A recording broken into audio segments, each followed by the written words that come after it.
چوتھا قاعدہ، انسانی تصور یا تخیل. تصور کیا ہوتا ہے؟ امیجنیشن. اپنے حواس کے دائرہ کار سے باہر کی چیزوں کی گرد بھی نہیں پا سکتا. یعنی ہمارا جو امیجنیشن ہے، اپنے حواس یعنی سینسز سے جو کچھ ہم نے دیکھا، جو ہمیں تجربے ہوتے ہیں، جو دیکھا ہوئے رنگ یا جو سنی ہوئی ہیں چیزیں یا جو محسوس کی ہوئی ہیں، سونگی ہوئی ہیں، ان سے باہر کی چیز کا ہم تصور بھی نہیں کر سکتے. جیسے جنت کے بارے میں آتا ہے نا، انسان امیجن بھی نہیں کر سکتا کیونکہ وہ ہمارے تجربے سے باہر ہے، ہمارے حواس سینسز سے باہر کی چیز ہے. انسانی حواس کی رسائی محدود ہے، مگر حواس کے علاوہ اللہ تعالیٰ نے انسان کو ایک اور قوت عطا فرمائی جس کے ذریعے حواس کی نارسائی کا مداوع کیا جا سکتا. مطلب کیا؟ ذرا جملہ مشکل ہے کہ حواس جہاں نہیں پہنچ سکتے، نارسائی ہوتی جہاں نہیں پہنچ سکتے، یعنی انسان وہاں پہنچ سکتا ہے جہاں حواس نہیں پہنچتے. وہ ہے قوت خیال، خیال کی قوت. مثلا یہاں بیٹھ کر ہم اپنے گھر کو تو نہیں دیکھ سکتے، مگر اس کا تصور اس طرح کر سکتے ہیں گویا ہم اسے دیکھ رہے ہیں. لیکن یہ قوت خیال بھی محدود ہے اور صرف اسی چیز کا تصور کر سکتی ہے جو اس نے حواس کے ذریعے پہلے محسوس کر رکھی ہو. جس کو آپ نے محسوس نہ کیا ہو کبھی، اس کو آپ خیال میں بھی محسوس نہیں کر سکتے. علماء نفسیات کے مطابق خیال کی دو قسمیں: خیال مرجع، لوٹ کے آنے والا خیال، جیسے گھر سے دور بیٹھ کر اپنے گھر کا تصور کرنا. مجھے اکثر ٹریول کرنا پڑتا ہے نا، تو بعض اوقات کوئی چیز پیچھے سے منگوانی پڑتی ہے گھر سے. اس دفعہ اتفاق یہ ہوا کہ میری اینک ٹوٹ گئی. ہمیشہ میں ایک ایکسٹرا پیئر ساتھ رکھتی ہوں کیونکہ پھر فوری طور پہ کلاس ہے، پڑھنا ہے، پڑھانا ہے، کہ سارا وقت آنکھوں ہی کا کام ہے تو مشکل نہ ہو. لیکن اس بار پتہ نہیں کیا ہوا، بھول گئی جاتے وقت، بہت دیر سے پیکنگ میں، اور وہ ٹائم بہت تھوڑا ملا تو جلدی میں چند چیزیں رکھی. اب مجھے اینک منگوانی تھی یہاں سے، تو چلے DHL سے منگوا لیتی ہوں جلدی سے، کیونکہ جب وہاں جا کے بنوانے کے لیے کہا تو انہوں نے کہا اتنے دن بعد ملے گی. تو اب میں سوچنے لگی کہ میری اینک گھر میں کہاں رکھی ہے، کیونکہ ایک ایسے شخص کو مجھے بتانا ہے کہ جس نے پوری طرح میری چیزیں نہیں دیکھی ہوئی، نہ اس کو پتا ہے کہ اس کا باکس کیسا ہے، نہ اسے پتا ہے وہ ڈرار کون سا ہوگا، کس جگہ کیا. اور میرے اپنے حافظے میں ہر وقت تھوڑی ہر چیز ہے، لیکن الحمدللہ چونکہ ہر چیز کا میں نے ایک جگہ مقرر کی ہوئی ہے، تو اس سے مجھے یہ سہولت ہوتی ہے کہ امیجن کر کے جگہ تک آنکھیں بند کر کے بھی بعض اوقات پہنچ جاتی ہوں. تو میں نے گھر میں امیجنیشن میں چلنا شروع کر دیا کہ میں اپنے دفتر میں گئی ہوں اور میں کرسی پہ بیٹھی ہوں اور میری اینک یہاں ہوتی ہے اور جو میں ایکسٹرا ہو میں یہاں یوں رکھتی ہوں. تو صرف اس امیجنیشن سے میں وہاں پہنچ گئی، اور جس شخص کو میں نے بتایا اس کو میں نے اسی طرح بتایا کہ آپ یوں جائیں، یوں اندر، اور یوں بیٹھ کے یہ دراز کھولے اور اس کو کھولے اور اس کے اندر آپ کو یہ چیز ملے گی اور اس میں سے یہ آپ مجھے بھیج دو. اور الحمدللہ بالکل ٹھیک چیز پہنچ گئی. تو یہ جو قوت خیال ہے یہ بھی ایک بہت بڑی قوت ہے، لیکن اس کی بھی لمٹس ہیں. یہ میں اس چیز کے بارے میں تو قوت خیال سے کام لے کے کسی کو گائیڈ کر سکتی ہوں جو میں نے علم حاصل کیا ہو یا تجربہ ہو، لیکن کیا میں یہ بتا سکتی ہوں کہ آپ کے گھر میں کیا رکھا ہوا ہے، آپ کی اینک کا ایکسٹرا پیئر کہاں پڑا ہے؟ نہیں بتا سکتی. ٹھیک ہے. اچھا، دوسرا خیال مبدع، اچھوتا خیال، جیسے ادیبوں، شاعروں، افسانہ نگاروں اور مصوروں کا تخیل ہوتا ہے. یعنی کہ ایسا آئیڈیا جو پہلے نہ آیا ہو لیکن وہ بھی حقیقت میں اوریجنل نہیں ہوتا، وہ بھی کہیں نہ کہیں سے ٹوٹ کے گرا ہوتا ہے. اب سوال یہ کہ کیا خیال مبدع واقعی ایسا خیال ہوتا ہے جس کا وجود خارجی دنیا میں نہیں ہوتا؟ مثلا کسی سنگ تراش نے وینس کا مجسمہ بنایا، کیا واقعی اس نے بالکل نئی چیز بنائی؟ یا دنیا میں موجود حسین ترین ناک، منہ اور جسم اس نے دیکھے تھے، انہیں جوڑ کر اس نے شاہکار میں یکجا کر دیا؟ ٹھیک ہے نا. تو اوریجنیٹر تو صرف ایک ہی ہے، باقی تو سب نقال ہیں. کہتے ہیں نا کریٹو ہونا، اور کریٹو آئیڈیا اور اوریجنل آئیڈیا اور بالکل اصلی اور بنیادی، اور لیکن وہ بھی مختلف چیزوں کا ایک مجموعہ ہوتا ہے، پہلے سے موجود ہوتی ہیں وہ چیزیں. اب غور کریں کہ اپنے تصور اور تخیل کی محدود رسائی کی صورت میں یہ کس طرح ممکن ہے کہ ہم آخرت یا عالم آخرت کی چیزوں کا تصور کر سکیں. جب دیکھی نہیں آخرت تو تصور بھی نہیں کیا جا سکتا، جبکہ وہ جہاں ہمارے اس جہان سے یکسر مختلف ہے. عالم آخرت کے مقابلے میں ہمارے اس دنیا کی وہی حیثیت ہے جو ہماری اس وسیع و عریض دنیا کے مقابلے میں ماں کے پیٹ میں پلنے والے بچے کی دنیا کی، جو انتہائی مختصر اور محدود ہے. مثال سمجھ میں آئی کہ بچہ جب پیٹ کے اندر ہوتا ہے تو وہ سمجھتا ہے کہ بس دنیا یہی ہے. یا عام مثال جو دی جاتی ہے کنویں کا مینڈک، اور یہ بڑی زبردست مثال ہے. کنویں کا مینڈک کیا سمجھتا ہے کہ پانی بس یہی، دنیا یہی ہے، سب کچھ یہی ہے، اس کے علاوہ کچھ نہیں. کیونکہ اس کی دیواریں بھی بڑی اونچی ہوتی ہے نا کنویں کی، باہر بھی نہیں وہ نکل سکتا کہ کہیں جھانک کے دیکھ لے، کوئی صورت نہیں اس کے پاس کچھ اور دیکھنی، اللہ کہ اس کو اٹھا کے کہیں اور پھینکا جائے. تو بہت سے لوگ اسی طرح کنویں کے مینڈک ہوتے ہیں، اور وہ سمجھتے ہیں کہ جتنا ان کے پاس علم ہے یا جو وہ دیکھ چکے ہیں بس وہی سب کچھ ہے، اس کے علاوہ کچھ نہیں. تو چوتھا قاعدہ کیا ہے کہ خیال کی قوت محدود ہے. مختصر الفاظ میں یہ کہیے، یعنی خیال صرف انسانی حواس کے دائرے میں ہی کام کرتا ہے، اس سے باہر نہیں کر سکتا. یعنی جن چیزوں کو آپ محسوس کرتے ہیں اور دیکھتے ہیں، بعد میں ان کا تو آپ خیال کر سکتے ہیں، جو دیکھی نہیں ان کے بارے میں نہیں کر سکتے. جیسے لا یدرکہ الابصار، کوئی نگاہ اللہ کو نہیں دیکھ سکتی، تصور بھی نہیں کر سکتی، اسی لیے کسی چیز سے مثال بھی نہیں دے سکتے. سمجھ آئے کیوں نہیں مثال دے سکتے کسی چیز سے؟ یعنی جو چیزیں آپ نے دیکھی اور جو نہیں دیکھی، تو جو نہیں دیکھی اس کو دیکھی ہوئی چیز سے آپ کیسے تشبیہ دے سکتے، کیسے مثال دے سکتے؟ ٹھیک ہے. پانچواں قاعدہ، عقل صرف ان چیزوں کے بارے میں صحیح فیصلہ کر سکتی ہے جو زمان و مکان کی حدود کے اندر ہوں. زمان، زمانہ کیا؟ ٹائم، اور مکان، جگہ، پلیس. ان کے اندر کی چیزوں کو تو انسان ان کے بارے میں سوچ سکتا ہے، اور جو اس دائرے سے باہر ہوں ان کے متعلق کوئی فیصلہ نہیں کر سکتی عقل. انسانی عقل ایک بار دھوکہ کھانے کے بعد جان لیتی ہے کہ جب صحرا میں پانی دکھائی دیتا ہے تو وہ سراب ہے. اسی طرح پانی کے گلاس میں پڑی ہوئی پینسل سیدھی ہے جو بظاہر ٹیڑھی نظر آتی ہے. لیکن سوال یہ ہے کہ کیا عقل ہر بات کے بارے میں درست فیصلہ دے سکتی ہے؟ کیا اس کی رسائی کی کوئی انتہا نہیں، یعنی اس کی لمٹس نہیں؟ اس کا جواب یہ ہے کہ عقل کسی بھی چیز کا ادراک اس وقت کرتی ہے جب وہ اس کے دائرہ زمان و مکان کے اندر ہو، اور اگر وہ چیز اس دائرے سے باہر ہے تو پھر عقل اس کو سمجھنے سے قاصر ہے. تو حواس کی بھی لمٹ، خیال کی بھی لمٹ، عقل کی بھی لمٹ. ٹھیک ہے. ابھی تک جتنے بھی قاعدے آپ نے پڑھے نا، ان کو بس ایک جملے میں بھی آپ لا سکتے ہیں آخر میں جا کے. مثلاً اگر جغرافیہ کا استاد یہ کہے کہ ایک ملک ہے جو نہ تو میدان میں ہے، نہ کوہستان میں، نہ خشکی میں، نہ تری میں، نہ زمین پر، نہ آسمان پر، بلکہ جگہوں میں سے کسی جگہ نہیں ہے لیکن ہے ضرور، اس بات کو نہ ہم سمجھیں گے اور نہ کہنے والے کو سچا سمجھیں گے.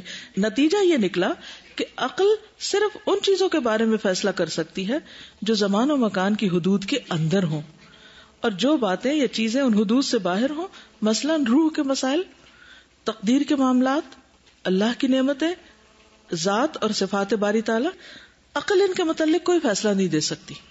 یہی وجہ ہے کہ ان مسائل کی جستجو سے روکا گیا ہے، کیونکہ آپ کسی نتیجے پہ پہنچ ہی نہیں سکتے، یہ آپ کے قوت کے دائرے سے باہر ہے، کیونکہ انسان اپنے محدود حواس کے ساتھ ان کی حقیقت نہیں جان سکتا. ٹھیک ہے. چھٹا قاعدہ، ایمان انسان کی فطری جبلت ہے. جبلت کیا ہوتا ہے؟ انسٹنکٹ. ایمان یعنی ماننا، کسی چیز پہ یقین رکھنا، انسان کے دل کی ضرورت ہے، انسان کے اندر ہے، اسے ماننا ہے کسی چیز کو. ٹھیک ہے نا. تمام انسان، خواہ وہ مومن ہو یا کافر، عبادت گزار ہو یا فاسق و فاجر، اگر کسی مصیبت میں مبتلا ہونے کے بعد اس سے چھٹکارا پانے کی کوئی تدبیر نہ پائے تو ایسی صورت میں مصیبت زدہ شخص کسی ایسی قوت کی مدد چاہتا ہے جو کائنات سے ماورا ہو، جسے وہ دیکھ نہ سکتا ہو اور جو اس کے آس پاس نہ ہو، وہ اوپر ہو، لیکن اس کی روح، اس کا دل، اس کے جسم کا ہر ریشہ اس کے موجود ہونے کی گواہی دیتا ہو. یعنی عقل کے سوا یا حواس کے سوا باقی سب چیزیں گواہ ہوں کہ ہے کوئی طاقت. ایک پیرا ٹروپر لکھتا ہے، یعنی جو پیراشوٹنگ کرتے ہیں، کہ جب میں پہلی دفعہ پیراشوٹ کے ذریعے کودا اور چھتری کھلنے سے پہلے خود کو فضا میں گرتا ہوا دیکھا تو بے ساختہ زبان پر یا اللہ اور یا رب کے الفاظ جاری تھے. وہ حیران تھا کہ یہ ایمان کہاں سے آ گیا. حالانکہ یہ حیران ہونے کی بات نہیں تھی، کیونکہ باری تعالیٰ کے وجود پر ایمان ایک ایسی کیفیت ہے جو فطری جبلت کی طرح نفس انسانی میں موجود ہے، جس کے بارے میں قرآن نے فرمایا فطرت اللہ التی فطر الناس علیہا، اللہ کی فطرت ہے جس پر اللہ نے لوگوں کو پیدا کیا. جیسے حدیث میں آتا ہے نا، ما من مولود الا یولد علی الفطرہ، کوئی مولود ایسا نہیں، کوئی بچہ ایسا نہیں جو فطرت پر نہ ہو. پھر اس کے والدین اسے یہودی، عیسائی اور مجوسی بنا دیتے ہیں. اسی طرح ایک اور حدیث میں بھی آتا ہے، نبی صلی اللہ علیہ وسلم نے فرمایا کہ میرے رب نے مجھے حکم دیا ہے کہ اس نے جو باتیں مجھے سکھائی ہیں اور تم ان سے ناواقف ہو، وہ باتیں میں تم کو سکھا دوں. چنانچہ میرے رب نے فرمایا کہ ہر وہ مال جو میں نے اپنے بندوں کو ہبہ کر دیا ہے وہ حلال ہے، اور میں نے اپنے تمام بندوں کو حنیف یعنی سب سے یکسو ہو کر اللہ کی طرف متوجہ ہونے والا بنایا ہے. لیکن پھر شیاطین ان کے پاس آ کر انہیں ان کے دین سے بہکا دیتے ہیں، اور میں نے جو چیزیں ان کے لیے حلال کی ہیں انہوں نے وہ چیزیں ان پر حرام کی ہیں. کنہوں نے؟ شیاطین نے. اور انہوں نے انہیں یہ حکم دیا ہے کہ میرے ساتھ ایسی چیزوں کو شریک ٹھہرائیں جس کی میں نے کوئی دلیل نہیں اتاری. ٹھیک ہے. تو گویا انسان کی تعریف حیوان متدین دیندار حیوان کی بھی ہے. کیا ہے انسان؟ دیندار حیوان. کون سا دین ہے اس کا؟ وہ فطری دین جو اس کی فطرت ہے. یہی کیفیت امتحان کے دنوں میں اکثر طالب علموں اور درد اور مرض کی شدت میں بے بسی کے وقت مریضوں پہ طاری ہوتی ہے. ایسے وقت میں وہ سب خالصتاً اپنے رب کی طرف رجوع کرتے ہیں اور اس سے دعا کرنے لگتے ہیں یا اس کی عبادت کرنے لگتے ہیں، بعض اوقات سجدہ کرنے لگتے ہیں.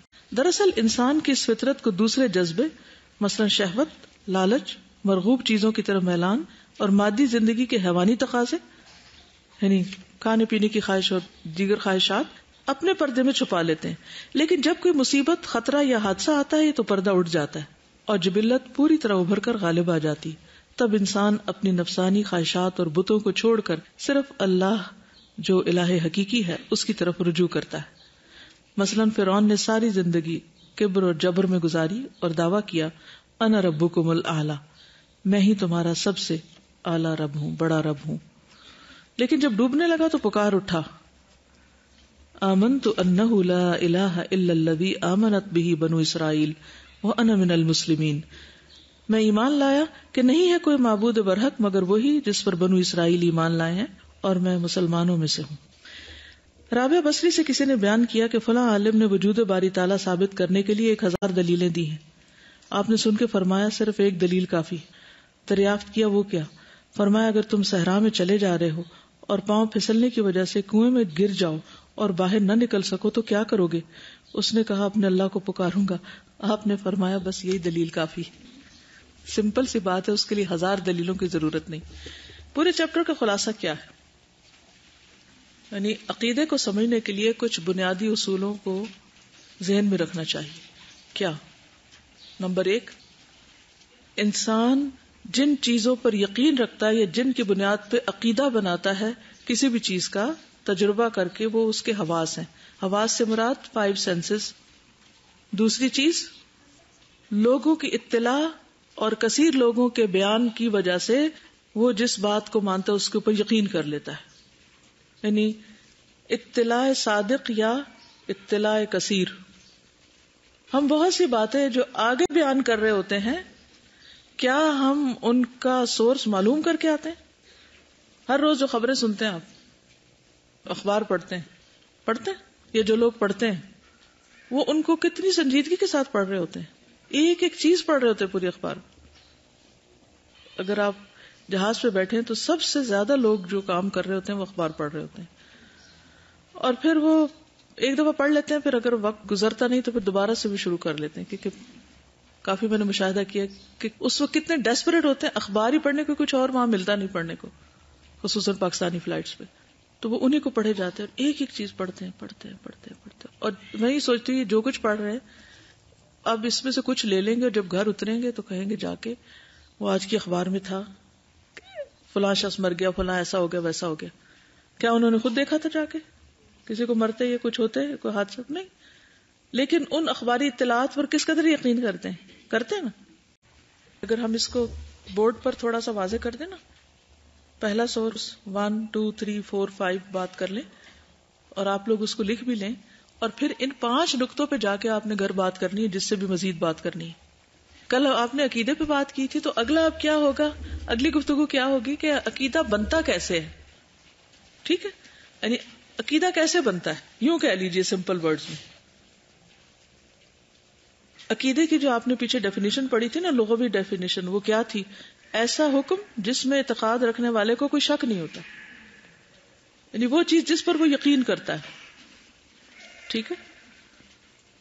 پہلے آپ یہ سمجھ لیجیے کہ بات کس کے گرد گھوم رہی ہے، یعنی وہ سینٹرل پوائنٹ کیا جس کے لیے سارے اصول بنے ہوئے، یہ ساری چیزیں ہم بات کر رہے تھے. اصل بات ہے عقیدہ. عقیدہ کیا ہے؟ اب اس وقت دینی عقیدہ اور دنیاوی کوئی عقیدہ، جسٹ ایز اے ورڈ یا ایز اے کانسیپٹ آپ لیجئے کہ عقیدہ کیا ہوتا ہے.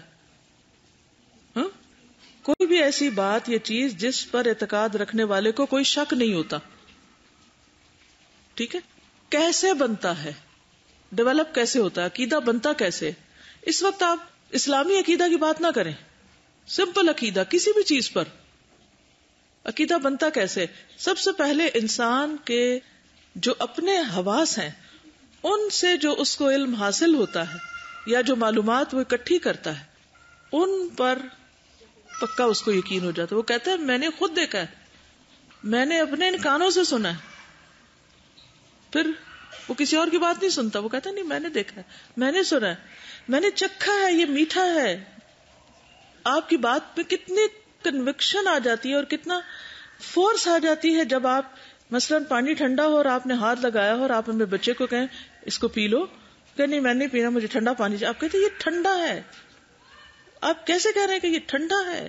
پورے یقین سے. یہ آپ کا عقیدہ اس وقت بنا ہوا ہے نا کہ ٹھنڈا ہے. اس ٹھنڈے کی دلیل کیا ہے کہ آپ نے اس کو اپنے ہاتھ سے یا آپ کہتے کہ میں چائے نہیں پینا بہت گرم ہے، وہ کہتے نہیں کوئی نہیں گرم. آپ کہتے نہیں میں کہہ رہی ہوں گرم ہے. کس بنا پہ آپ کہہ رہی ہیں گرم ہے؟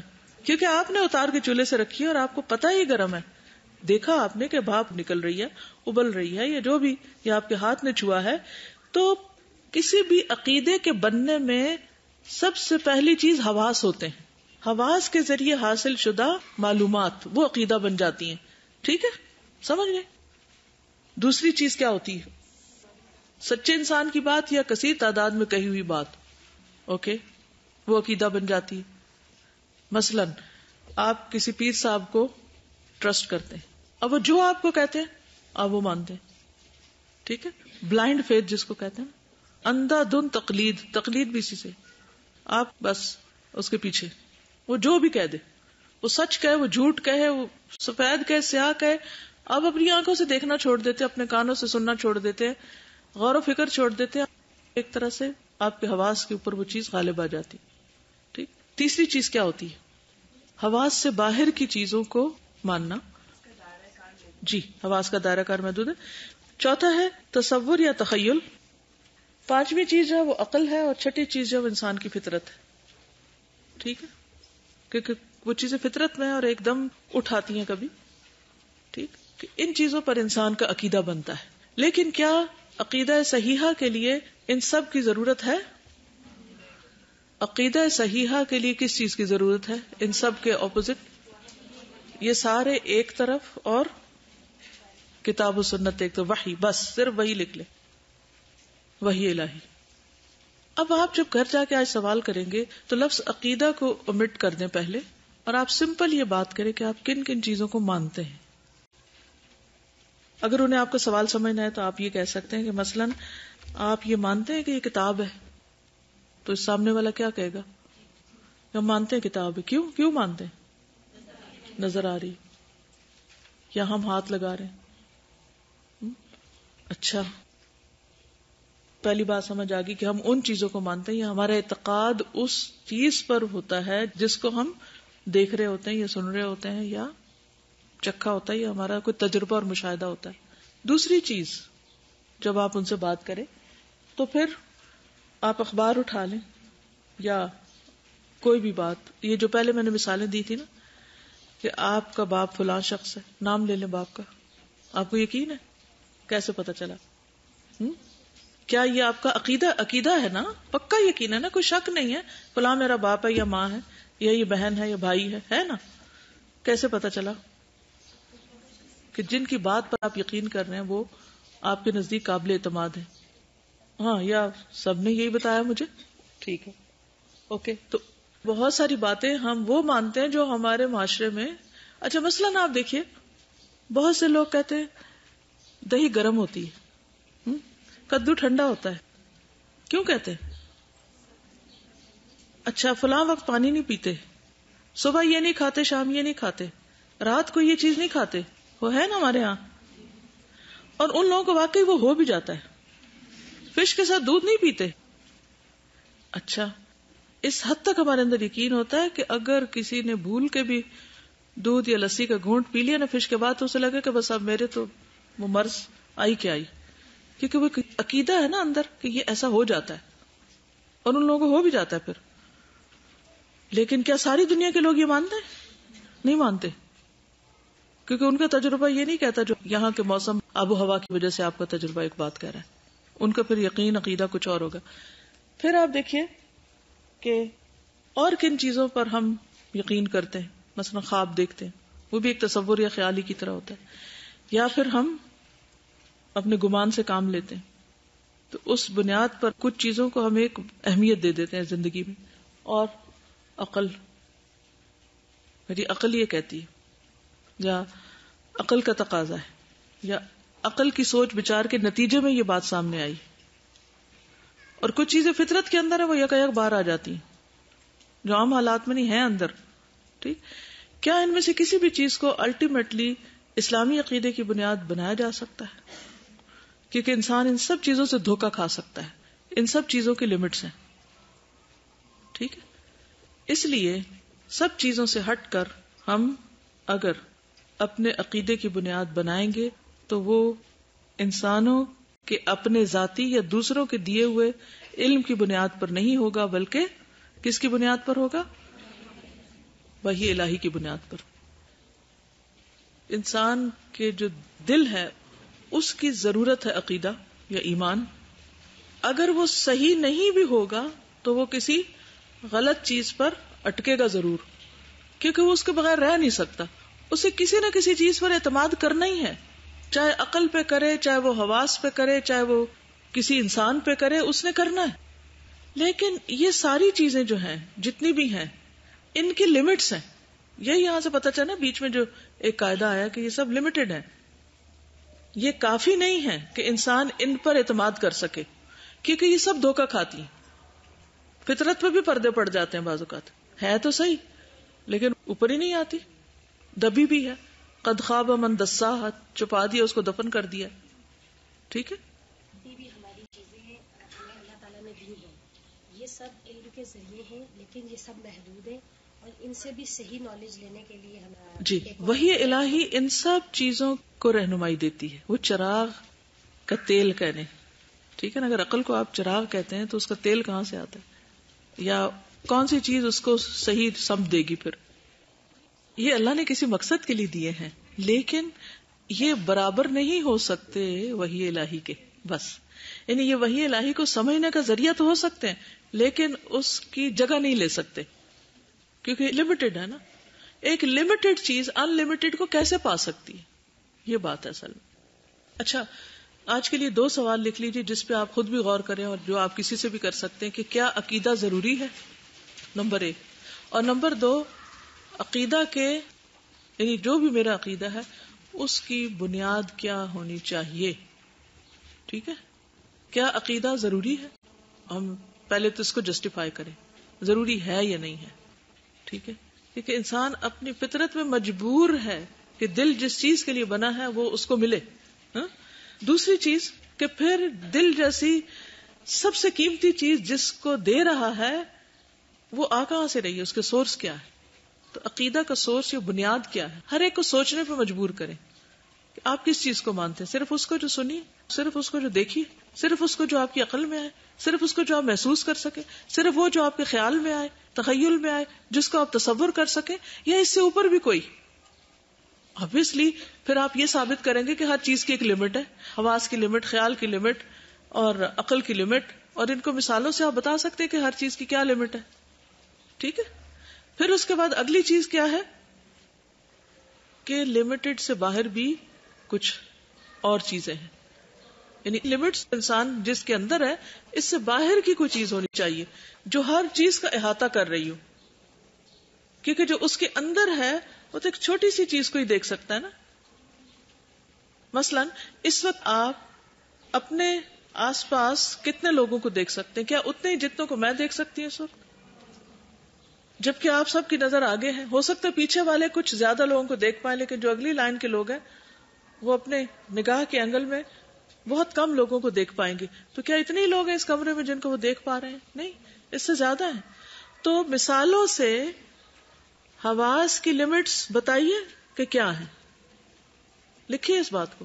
وہ مثالیں لائیے جس سے آپ یہ ثابت کر سکیں کہ ہمارے 5 سینسز یا جتنے بھی سینسز ہیں یہ لمیٹڈ ہے، ان کا دائرہ کار لمیٹڈ ہے. ایک حد سے زیادہ دیکھ نہیں سکتے، ایک حد سے زیادہ سن نہیں سکتے، ایک حد سے زیادہ یعنی کہ ہم کسی چیز کو محسوس نہیں کر سکتے. سبحانک اللہم و بحمدک نشہد ان لا الہ الا انت نستغفرک و نتوب الیک. السلام علیکم و رحمۃ اللہ وبرکاتہ.